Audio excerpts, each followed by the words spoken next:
ಕೇಳ್ತಾ ಇದ್ದೆ. ಹೇಗೆ ಹೇಗೆ ಅವರಲ್ಲಿ ಮಾತಾಡ್ತಿದ್ರು. ಯಾಕೋ ಒಂದು ಕಿವಿ ಕೇಳಿದ್ರೆ ಸರಿ ಆಗೋದಿಲ್ಲ ಹೇಳಿ ಎರಡೂ ಕಿವಿಯನ್ನು ಹೀಗೆ ಮಾಡಿ. ಅಯ್ಯೋ, ಯಾಕೆ ನೀ ಕೇಳುವುದು ಎಲ್ಲೇ ನೀನು? ಓ, ಇಲ್ಲಿ ಮತ್ತೆ ಕಿವಿ ಕೊಟ್ಟೆ ಹೀಗೆ ಕೇಳಿದೆ. ಅಲ್ಲಿ ಮೂರಿದ್ರಪ್ಪ. ಮೂರು ಜನ ಇದ್ರು. ಯಾರೇ ಮೂವರು? ಅದೇ ನಿನ್ನ ಗಂಡ ದಶರಥ ಇದ್ದ. ಚಕ್ರವರ್ತಿಗಳ ಅವರು ಎಂತದದು? ದಶರಥ ಇದ್ದ.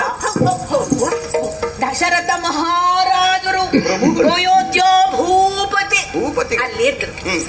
ಅವರೊಟ್ಟಿಗೆ ಅವನ ಇದ್ದ. ಈ ಗಡ್ಡ ಬಿಟ್ಟಿರ್ತಾನಲ್ಲ, ಬಿಳಿ ಗಡ್ಡ, ಇಷ್ಟು ಉದ್ದಕ್ಕೆ. ಅಂತ ಗುರುವೇ ನಿಮ್ಮ ಗುರು ಅನಿಷ್ಟ ಅಂತ. ವಸಿಷ್ಠರೇ ನಮ್ಮ ಕುಲಪುರೋಹಿತರು ಅವರು. ಹಾ, ವಸಿಷ್ಠರು ಮಹಾರಾಜರು ವಸಿಷ್ಠರು. ವಸಿಷ್ಠ ಮತ್ತೆ ಅವರೊಟ್ಟಿಗೆ ಇನ್ನೊಬ್ಬ ಇದ್ದ. ಯಾರು ಅದೇನೆ ಸುಮ್ಮನೆ ಮಾತಾಡ್ತಾ ಇರ್ತಾನಲ್ಲ, ಮಂತ್ರಿ. ಹೌದೇನೆ? ಮಂತ್ರಿ. ಈ ಮಂತ್ರಿಗಳೆಲ್ಲ ಸುಮ್ಮನೆ ಮಾತಾಡುದೇನೆ?